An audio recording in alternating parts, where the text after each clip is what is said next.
C'est le lieu de ta présence. Nous avons besoin de toi.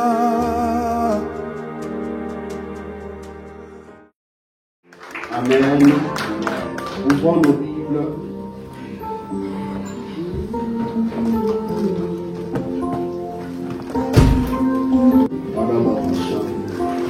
Nous sommes dans le livre de Matthieu.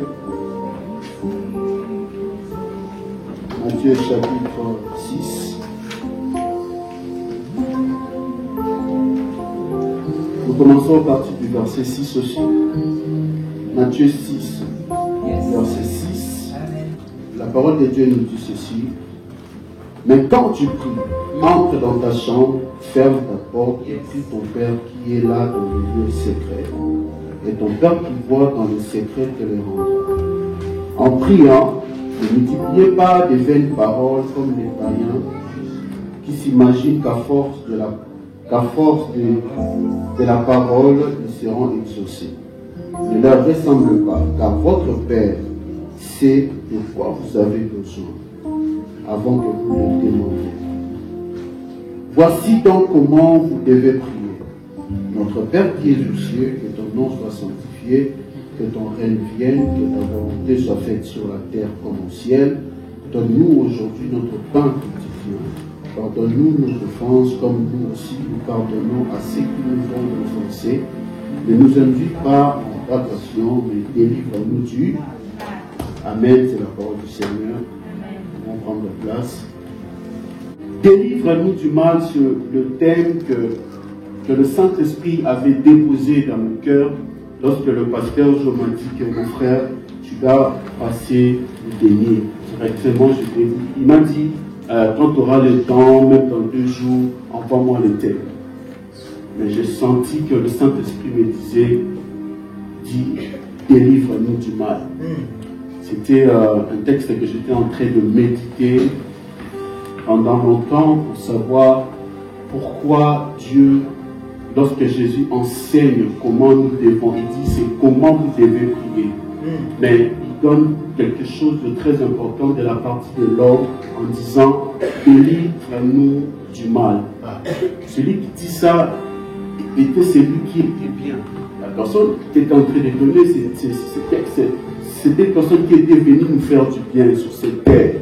Mais lorsqu'il donne la formule, le comment est-ce qu'il faut prier, il insiste sur quelque chose. Et ça m'a beaucoup intrigué. J'étais en train de prendre le temps vraiment de chercher à faire sortir qu'est-ce qui est caché réellement dedans. Et le pasteur, je l'ai dit directement, délivre-nous du mal. Alors, pourquoi ce thème ce matin? Pourquoi ce thème? Pourquoi le Saint-Esprit voulait que nous puissions partager autour de ce thème, délivre-nous du mal? Et une question d'une personne ce matin qui s'est dit, mais moi je suis enfant de Dieu, mais pourquoi je vis toujours dans le malheur?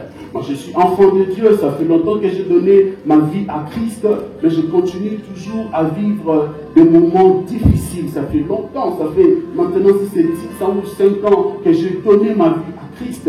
N'est-ce pas? La Bible nous dit qu'il n'y a plus de condamnation pour ceux qui sont dans Jésus-Christ. Mais j'ai l'impression que je vis le contraire de ce que Dieu a dit.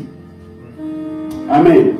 Mais lorsque Jésus veut nous enseigner concernant la prière, il dit d'abord, ne multipliez pas des vaines paroles comme des païens. J'aimerais dire à quelqu'un, ce n'est pas le fait de beaucoup prier qui fait que Dieu exaucera ta prière. Yes. Amen. Ce n'est pas de beaucoup crier à l'église qui fera que Dieu écoutera ta prière. C'est pour cela qu'il leur dit, ne multipliez pas les paroles. Il y a des gens qui viennent dans la présence de Dieu qui multiplient les paroles. Frères et sœurs, tu peux venir dans la présence de Dieu, tu pries que seulement pour un seul sujet et tu rentres chez toi. C'est la vérité. Amen. Amen. Tu n'es pas obligé de multiplier les 20 paroles comme ton voisin. On n'a pas de même problème. Yes. Vous n'avez pas de même soucis. Vous n'avez pas de même difficultés. Alors ne suis pas comment lui il prie. Prie selon le Saint-Esprit te dit de prier. Et Jésus va encore plus loin au verset 6. Il dit, mais lorsque toi tu veux prier, la première chose que toi tu dois faire, c'est d'entrer dans ta chambre. La chambre aussi qui est l'image de se détacher du monde, de se détacher de la distraction, de se détacher de certains entourages, de se détacher de tout ce qui ne t'amène pas plus loin avec Dieu. Amen. Il dit, mais si toi tu veux prier, il te différencie entre les autres, avec les autres. Les autres peuvent multiplier leurs paroles, mais pas toi. Quand je ne t'attends pas dans les multiplications de paroles, moi je t'attends d'abord dans la séparation.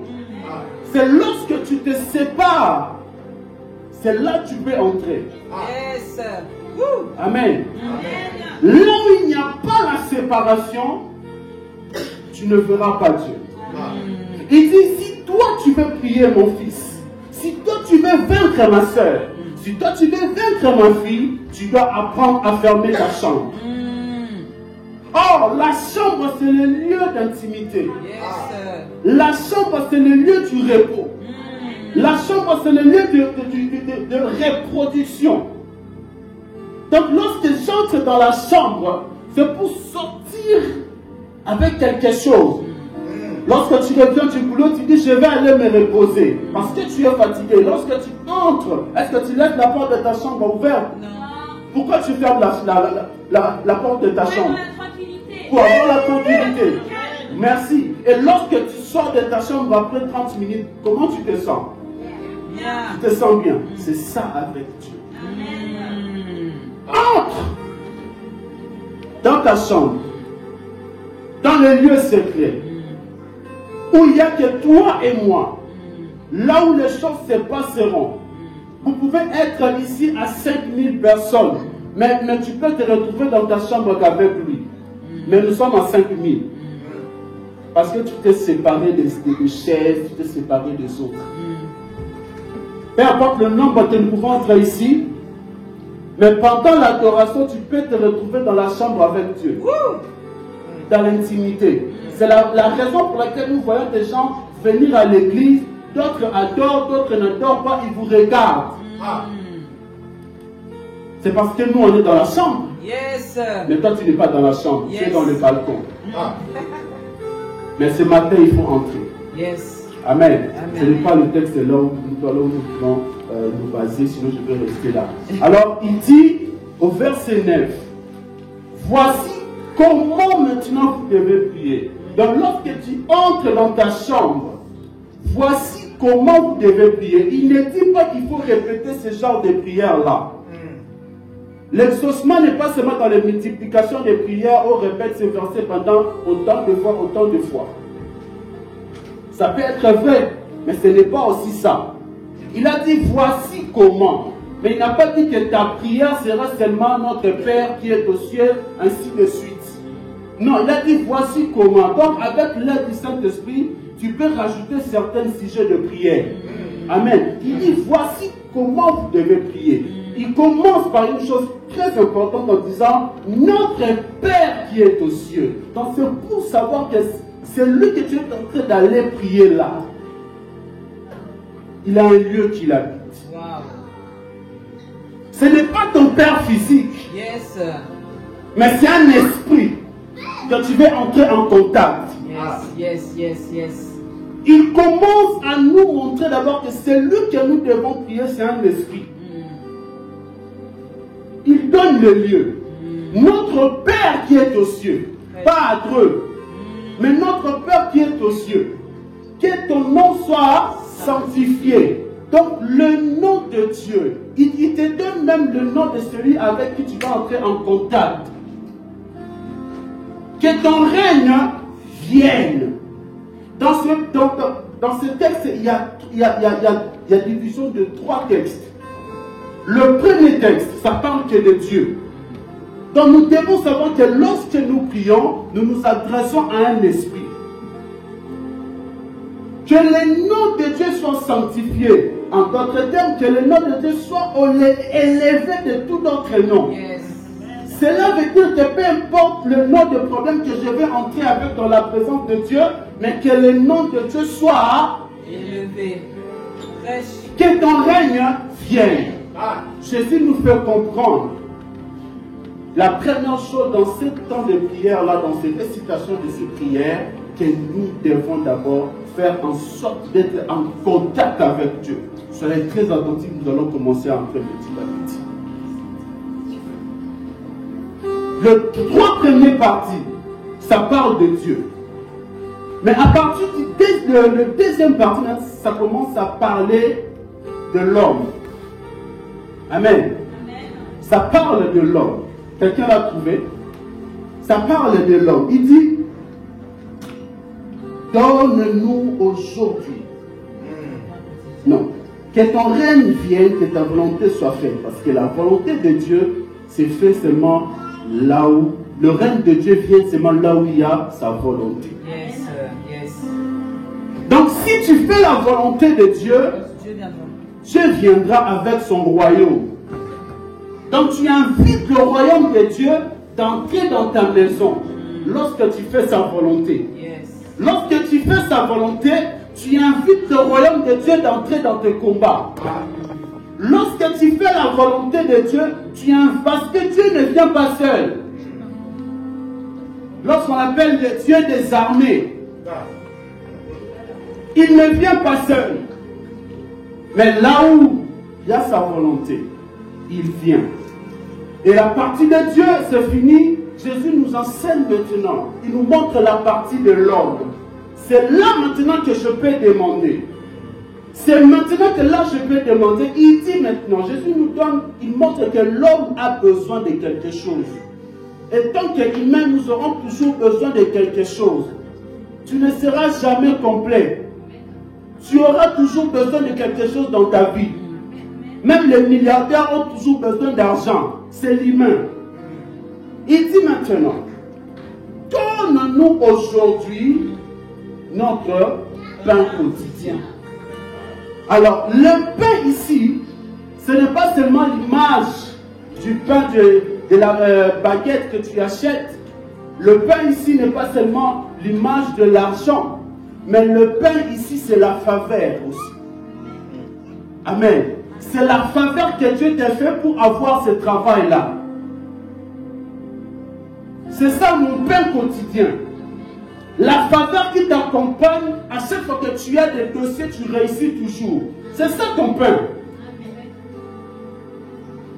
Lorsqu'on te donne l'argent, tu sais toujours faire quelque chose avec ça pour en bénéficier. C'est ça ton pain quotidien. C'est ce que Dieu t'a donné. Mais après cela, il dit maintenant, délivre-nous du mal. Parce que lorsque Dieu donne quelque chose, le diable est aussi là pour chercher à réclamer. C'est pour ça que nous voyons que quelqu'un, lorsqu'il est béni, directement il abandonne les choses de Dieu. Une maman qui venait pleurer ici pour les enfants, lorsque le pain arrive, lorsqu'il a eu seulement son pain, mais maman, on ne te voit plus dans nos réunions de prière. Papa, les enfants, papa, tu vois les enfants vraiment en ce dernier temps. Et ces enfants-là que tu as demandé ici en pleurant, c'est ces enfants qui te séparent de ton Dieu. Tu as oublié la source, notre Père qui est au ciel. Celui qui t'a donné le pain là, peut te le ravir. Amen. C'est pour cela qu'il dit maintenant la suite de mon thème, délivre-nous du mal. Parce qu'à chaque fois qu'il y a une bénédiction, l'homme est exposé à changer de bien en mal. Yes. À chaque fois que tu as la bénédiction, regarde combien tu es tenté. C'est vrai. Alors il dit ici, ne nous induis pas. Or dans le texte original, Jacques dit, Dieu ne peut pas nous tenter au-delà de notre force. Alors, cela veut dire que Dieu ne peut pas t'induire dans la tentation. Dieu ne peut pas te laisser dans la tentation. Mais il dit, délivre-moi du mal. Pourquoi Dieu doit nous délivrer? C'est quoi d'abord être délivré? Délivrer veut dire être retiré de quelque part. Amen. Est-ce que je parle à quelqu'un? Amen. Est-ce que je parle à quelqu'un? Amen. Qu'est-ce que la délivrance? C'est libérer de la captivité. Qu'est-ce que la délivrance? C'est libérer des forces de l'oppresseur, telles que les impulsions sexuelles, l'alcoolisme, les fausses religions, la masturbation, le péché. C'est toutes des choses qui te rendent captif. C'est de ces choses-là que Jésus nous dit maintenant. Il faut que tu demandes que tu sois délivré parce que c'est mal. Le mal, c'est le contraire de bien. Alors, il est très important pour nous, frères et sœurs, étant qu'enfants de Dieu, de savoir toujours prier que Dieu nous délivre du mal. Amen. Très important de demander que Dieu délivre-moi du mal. Parce que le mal sera toujours à ta porte. C'est pour cela que Jésus nous a enseigné dans ce verset de toujours demander, Seigneur, libère-moi. C'est pour cela que beaucoup de gens, leur vie ne change pas. Leur vie de prière ne monte pas. Parce que tu n'es pas délivré du mal. Le mal que tu aimes faire en secret là, malgré que tu le fais, tu continues toujours à venir à l'église. Et c'est à cause de cette mal-là que tu es limité. Mais Dieu ce matin m'a dit, il y aura un dépouillement ici. Ensuite un revêtement. Est-ce que je parle à quelqu'un? Vous êtes faible. Il y aura un dépouillement. Cela veut dire il y aura des gens qui vont abandonner le mal. Radicalement, il y aura des gens qui vont abandonner le mal. Tu ne vas pas forcer, car l'onction de Dieu est là ce matin pour délivrer quelqu'un. Amen. Est-ce que tu peux acclamer le Seigneur? Amen. Alors, lorsque Dieu dit délivre du mal, mais de quel mal le Seigneur veut nous délivrer? Il y a beaucoup de mal. Mais il y a une chose d'abord qui est très importante pour nous, que Dieu veut nous délivrer. Pour les gens qui écrivent, la délivrance du mal, la première délivrance du mal que Christ veut nous accorder, n'est pas d'abord celle contre les diables. Je réponds. La première délivrance du mal que Christ veut nous accorder n'est pas d'abord celle contre les diables, mais contre ceux qui donnent au diable sa force sur nous. Je réponds. Mais contre ceux qui donnent au diable sa force sur nous. En d'autres termes, de forteresse. Le Christ ne veut pas d'abord te délivrer de tout ce qui est lien de ta famille. Il sait, il est au courant de tout. Mais la première chose, la première délivrance que Christ veut t'accorder, c'est celle qui donne la force au diable de travailler en toi, sur toi. C'est pour cela, lorsque Jean-Baptiste a compris ces choses, il a dit répentez-vous. C'est ça le message de Christ, de se repentir d'abord. Or, lorsqu'on parle de la repentance, c'est de changer de direction, c'est de changer de pensée que l'apôtre Paul nous explique. Il a dit, je nous exhorte, frères, à donner nos vies comme sacrifice. Verset 2, il dit, comme ça qu'il y aura le renouvellement d'intelligence. C'est ça d'abord la première mission que Christ veut nous délivrer. C'est ce qui donne la force au diable sur nous. Il sait que nous avons des combats dans nos familles. Il sait que nous avons des liens qui nous réclament. Il sait qu'il y a des malédictions qui sont attachées dans nos noms. Il est au courant de tout. Mais la première chose, il fait d'abord changer tes pensées.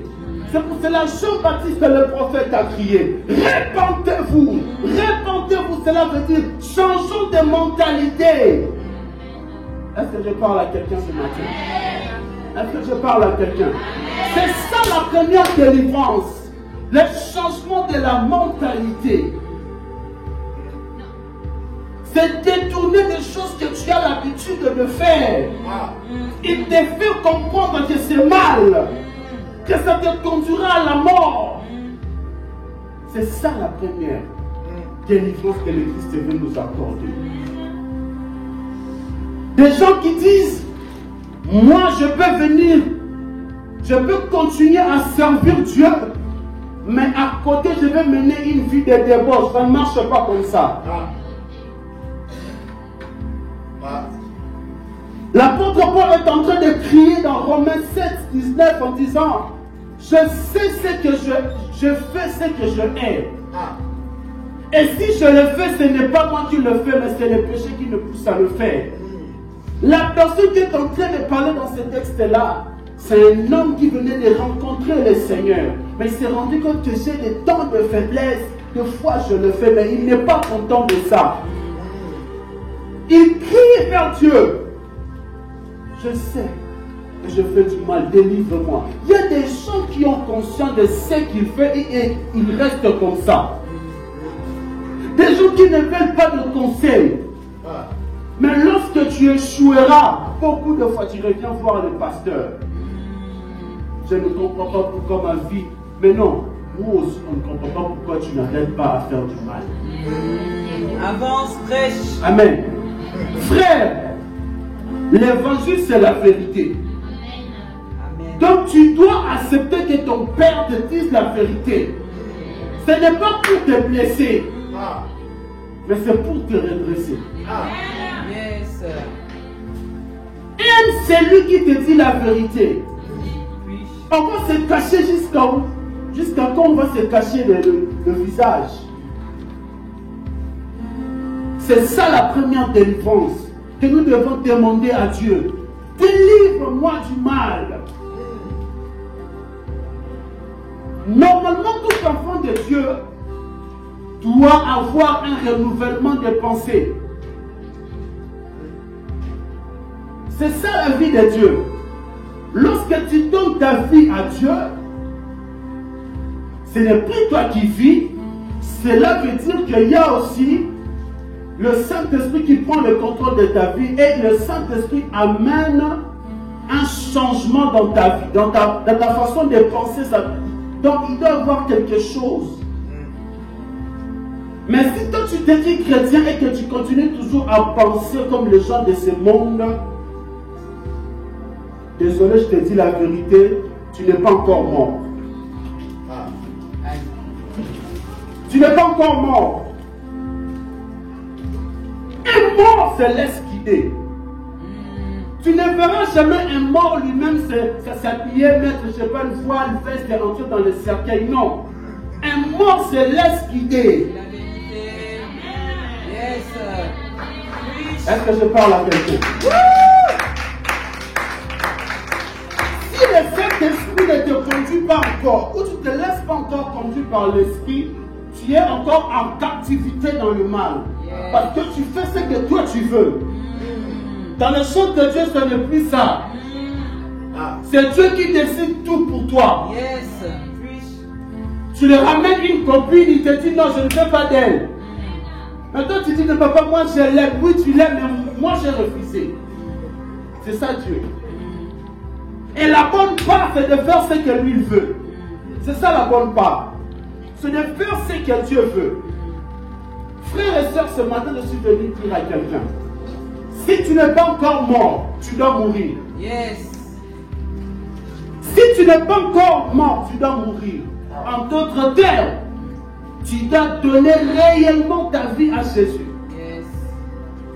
Je dis bien réellement ta vie à Jésus. Amen. Amen. C'est ça la délivrance du mal. Parce que ce que tu fais est mal. Et toi tu veux avancer. On ne force pas Dieu. Yes. On ne conduit pas Dieu. Yes. Tu fais le mal et tu pries à Dieu. Seigneur, regarde, moi je me suis consacré pour toi. Je viens quand même à l'église. 3 jours dans la semaine, je suis là. J'ai disposé quand même un peu de mon temps. Frères et sœurs, ça n'étonne pas Dieu que tu vives dans la consécration. La consécration, c'est la vie de Dieu. Oui. La consécration, c'est la vie de Dieu. Dieu n'est pas étonné quand tu dis que Seigneur, regarde, moi je me suis consacré, mais il n'y a pas de consécration sans la vie de Dieu. Donc si je suis enfant de Dieu, je dois me consacrer. C'est comme ça. Mais ce matin, Dieu a entendu le pleur d'une personne qui en a marre de rester dans le mal, qui va être retirée de ça.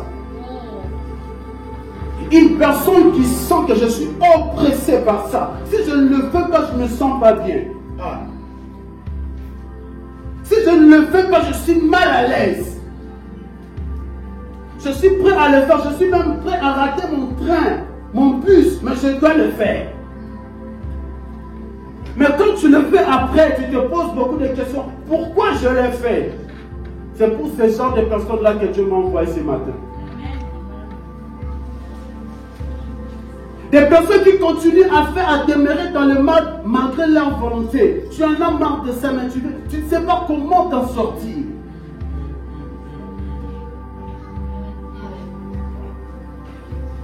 Délivre-moi du mal. Lève ta main droite. Répète 3 fois. Délivre-moi du mal, Seigneur. Délivre-moi du mal. Délivre-moi du mal. Délivre-moi du mal. Amen. Amen. La délivrance des pensées. Change ta façon de voir. Change ta façon de réfléchir aux choses de Dieu. Ne parle pas comme tout le monde. Ne danse pas comme tout le monde. Ne vois pas les choses comme tout le monde. C'est pour cela, lorsque Dieu te regarde, il voit une autre personne. Mais lorsque les gens te regardent, ils voient une personne qui ne changera jamais. C'est ça la pensée de Dieu. C'est ça Dieu. Donc, lorsque je suis renouvelé, je pense comme Dieu. Lorsque je suis renouvelé, lorsque je suis délivré, je vois comme Dieu. Je parle comme lui. Mais une personne qui n'est pas renouvelée, lorsqu'il te voit et il connaît ton passé, il reste dans ce que tu as fait. C'est ça. Parce que ses pensées ne sont pas renouvelées. C'est ça. Ce ne sont que les gens qui ont des passés renouvelés peuvent dire que tout est possible à celui qui croit. Amen. Amen. Est-ce que ça va? Amen. On peut avancer. Amen. On peut avancer. Amen. Deuxième délivrance que le Christ veut nous accorder. La délivrance du mal vient par une prière sincère. Pas la prière, mais une prière sincère. C'est pour cela qu'il dit au verset 6. Si toi tu veux prier, entre dans ta chambre. Parce que dans la chambre, moi et toi, tu seras sincère. Mais peut-être si on est ici au balcon, tu ne vas jamais prier à cause de ces péchés-là parce que tu as honte que ton voisin écoute ce que tu dis. Oh, est-ce qu'on est ensemble? Amen. Il dit entre dans ta chambre, parce que dans la chambre, tu n'auras pas honte. Dans la chambre, tu peux te déshabiller, tu n'auras honte de personne parce que c'est ta chambre. Mais au salon, tu ne peux pas le faire. Parce qu'il y a des enfants, il y a des invités, tu ne peux pas te déshabiller devant eux. C'est ça la présence de Dieu. C'est la chambre. En intimité entre moi et toi. C'est ça la prière sincère. De se déshabiller devant Dieu. Tu connais tout de moi. Je ne cache rien. Mais ici au salon, je ne peux pas le faire. Parce que j'aurais honte. Si quelqu'un entend, j'avais entendu la sœur Stella en train de prier que Dieu le délivre de la main. Oh, elle vraiment, hein? En tout cas, vous savez comment ça se passe, hein? Elle vraiment, c'est ça, c'est pour cela. Il est très important de prier avec un cœur sincère. 18, 1. Je veux montrer quelque chose. Merci Saint-Esprit. Luc 18, 1. La Bible dit ceci. Jésus adressa une parabole pour montrer qu'il faut toujours et ne point céder. Parce que le mal est à notre porte. Verset 2. Il faut toujours prier. Il faut toujours prier. Dans le toujours ici, ce n'est pas dans l'excès de la prière. Le toujours ici, il y a des informations que Jésus voulait nous donner.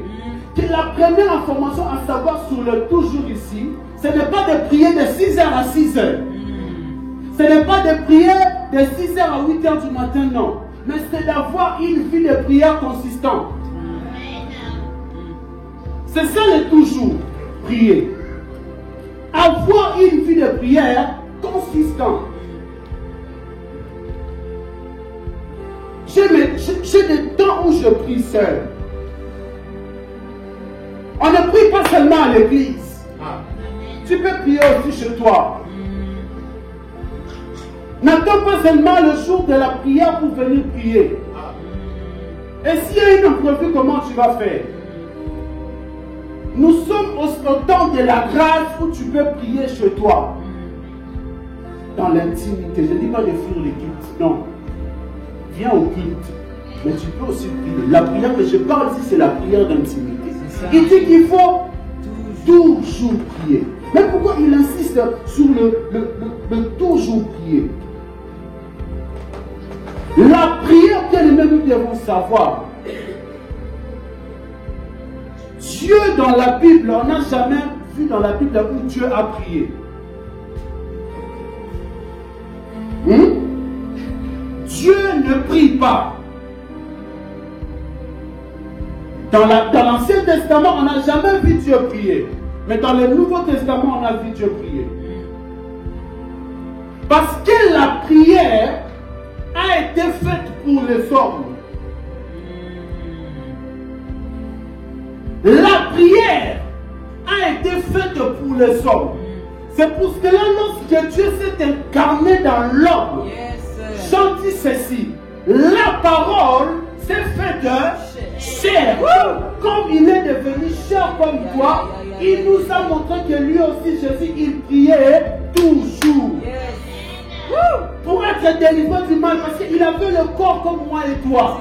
Il avait une vie de prière consistante. Lorsqu'il faisait des miracles, il rentrait à la montagne. La Bible dit, pendant qu'il faisait encore nuit, Jésus est sorti pour prier. Parce qu'il savait, sans la prière, tu ne peux pas vaincre le mal. Lorsqu'il dit toujours ici, le toujours là, oh là là, pourquoi ça m'a enlevé? Le toujours ici là. La prière ici de toujours ici. La prière toujours, je ne vois pas toujours. Le toujours, la prière de toujours, ce n'est pas de prière pour des gens qui sont malades.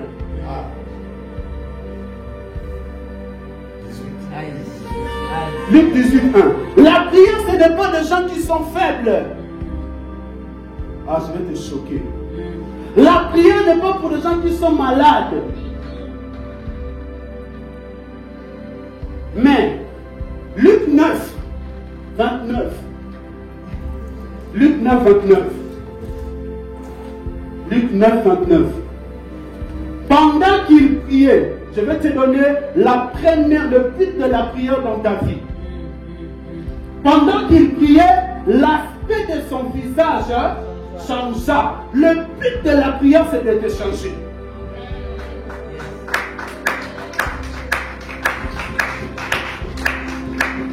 Est-ce que c'est pendant qu'il chantait? Non. Pendant qu'il adorait? Non. Pendant qu'il sautait? Non. Pendant qu'il faisait quoi? Prier. Le premier but de la prière, c'est de te changer. C'est pour cela qu'on se dit entre nous, ah frère, moi j'ai arrêté avec cette vie-là, je commence à prier. C'est ça. Yes. Tu le dis, non? Ah, moi j'ai arrêté l'alcool, là, j'ai arrêté. Pourquoi? Ah, je commence à prier. Yes. On comprend, non? On est ensemble, hein? Amen. Ça se passe. Amen. Ah, moi j'ai arrêté avec ce vie de copain, copine. Pourquoi? parce que je commence à prier. Parce que la prière change une personne. Tu ne peux pas prier et rester dans le mal. Jacques 5,13 il dit ceci. Quelqu'un est-il dans la souffrance qu'il prie? Quelqu'un est-il dans la souffrance qu'il prie? Quelqu'un est-il dans le malheur qu'il prie? Lorsque tu sens l'atmosphère change dans ta vie, les choses ne marchent pas. Entre dans la prière. Entre dans la prière. Entre dans la prière. La prière reflète réellement ce que tu es. Lorsqu'il priait, son visage changé. Lorsque tu pries, quelque chose doit changer dans ta vie. Ta vie doit devenir un témoignage. Ta vie doit impacter les autres. Les gens doivent voir Jésus en toi. Les gens doivent être délivrés en toi. Parce que ta vie de prière t'a changé. Tu n'as pas peut-être changé de nom. Tu garderas toujours ton même nom là. Mais ta vie seulement a changé. C'est ça, délivre-nous du mal. Mais tu ne peux pas quitter le mal si tu ne pries pas. Yes. La prière est la base de notre vie chrétienne. C'est pourtant la prière, c'est seulement pour communiquer avec Dieu, tu tapes à côté. Oui, frère, me dit référent, mais il y a un verset qui dit que toi qui écoutes les prières, tous les hommes viendront vers toi. Mais il a écouté, mais il n'a pas exaucé. Tu dois changer pour être délivré du mal. Et la seule moyen qui peut te changer, c'est seulement la prière. De toujours prier. De toujours prier et de ne point se relâcher. On ne peut pas vaincre un grand péché sur le prie. Amen. Parce que lorsqu'on prie, le Saint-Esprit prend la première place dans ta vie. Yes.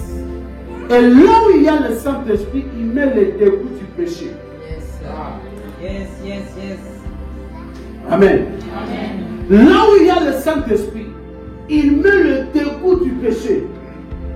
Parce que Dieu aime être le premier.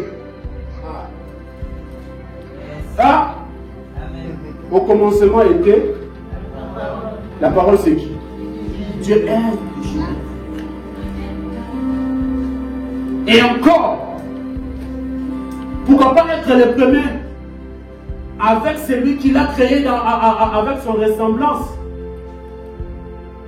Si Dieu voulait être le premier sur cette terre dans tout ce qu'il a fait, à combien de fois raison il veut être premier dans ta vie? Laisse à Jésus la première place. Laisse à Jésus la première place. Je sais et tu sais que tu as le combat dans ta vie. Il y a des gens, frères et sœurs, qui sont contents de ce que tu es en mal là. Ce que tu es en mal, il y a des gens qui sont contents. Oui. Ah, celui-là, sa vie ne va jamais changer. Moi qui vous parle là, je suis un ancien buveur d'alcool. Ah. Je suis arrivé à un niveau où, lorsque je buvais le Jack Daniel, vous connaissez le Jack Daniel, hein? Donc, lorsque je buvais le Jack Daniel, j'avais plus besoin de mettre du coca. Parce que ça m'ennuyait. Moi, j'aimerais vraiment sec. Oui. Ah oui. Ah oui. Hein? C'est du whisky ou quoi? Du whisky, papa. Du whisky sec Sans coca.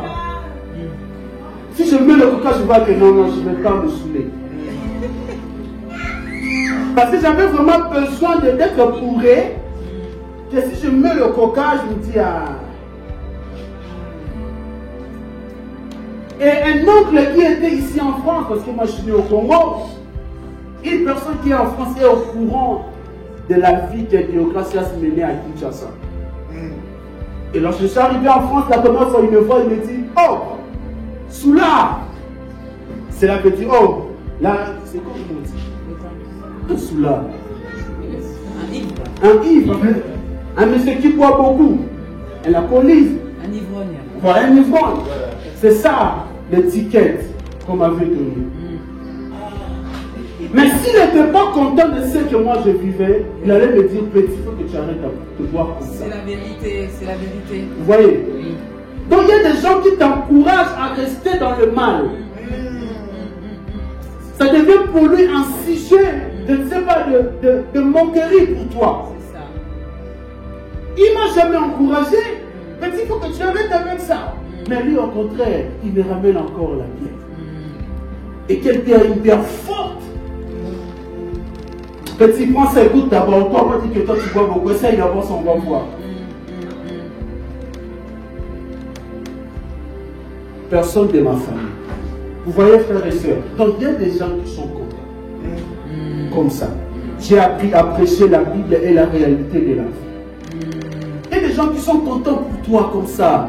Il veut que tu restes dans le mal. Pour lui, comme tu es là, c'est bon. Donc si ta vie change, il n'aura plus de sujet de parler sur toi. C'est ça. C'est pour cela que nous devons changer. Tu dois faire beaucoup d'efforts. C'est vrai. Il faut que leur langage change. Un jour, un homme qu'on appelle le fou de Gadara. Jésus l'a guéri. Mais écoutez, le peuple qui vivait à cette ville-là de Gadara ont chassé Jésus. Parce qu'ils étaient contents de voir cet homme-là se manger ses doigts, aller dans des sépulcres, se griffer. Les gens étaient contents de voir ça. Vous imaginez, Jésus est venu guérir cette personne, mais le peuple les chasse. Eh, pardon, nous ne voulons pas, sors. Et le temps de vie de prière là, pas ici. Et des choses de la parole de Dieu là, pas ici, sort. Parce qu'il y a des gens qui veulent rester dans le mal. Et ils veulent que toi aussi tu restes comme ça. Mais j'ai pris ce matin, par l'onction du Père de la maison, que ça ne sera plus ton cas. Ça ne sera plus ton cas. Ça ne sera plus ton cas. Ça ne sera plus ton cas. Et c'est là au nom d'eux. Au nom d'eux. Au nom d'eux. Acclame très fort.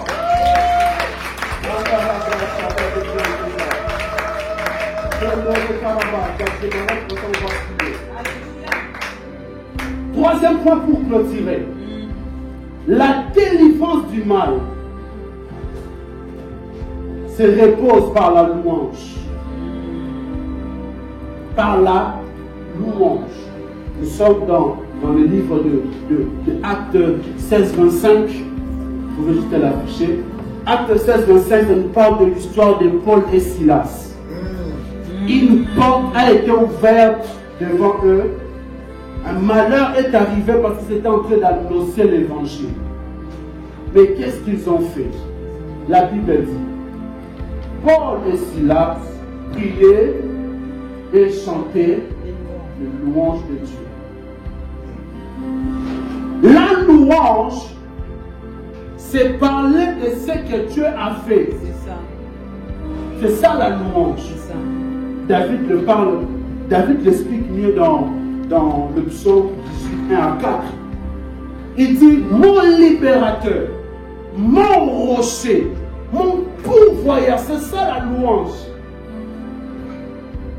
Il me délivrera. Oh, merci Saint-Esprit. Le verset que Joël venait de lire, David a dit, il me délivrera. C'est ça la louange. Tu parles de l'expérience que tu as avec Dieu. Donc si Dieu avait fait, il le fera encore. Yes. S'il l'avait donné, il donnera encore. David le dit, il m'avait délivré, il me délivrera encore. Il y a un psaume encore que j'aime qui dit, heureux ceux qui habitent la maison de Dieu, car ils le célébreront encore. Yes, yes. La louange te permet d'être maintenu sur les promesses de Dieu. La louange te permet de voir ce que Dieu a fait déjà. Et te permet de croire que je vais m'en sortir de ce mal. Je vais quitter cet état d'homme pécheur. Je vais devenir comme toi. C'est ça la louange. De dire à Dieu, je t'ai vu Seigneur délivrer Daniel de la fourneuse. C'est ça la louange. Je t'ai vu voir faire ces choses. Délivre-moi aussi. Ça c'est un cri d'une personne qui en a marre. Paul et Silas étaient emprisonnés. Mais l'erreur qu'ils avaient fait, ils ont bloqué les mains, ils ont bloqué les pieds, mais ils n'ont pas bloqué ta bouche. Ils peuvent t'arrêter, frères et sœurs, de ne pas venir à l'église, mais ils ne vont jamais arrêter ta bouche. Car il y a la louange dans ta bouche. Le moment est venu pour toi ce matin.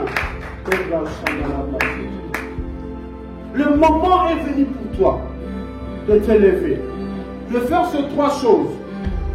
Un renouvellement de pensée. C'est pour cela que j'avais dit un dépouillement, ensuite un revêtement. La deuxième chose, c'est d'activer cette vie de prière. Et la troisième chose, c'est de louer Dieu pour ce qu'il va faire ce matin. Pour ce qu'il va faire ce matin. Chez les blagues, la blanche.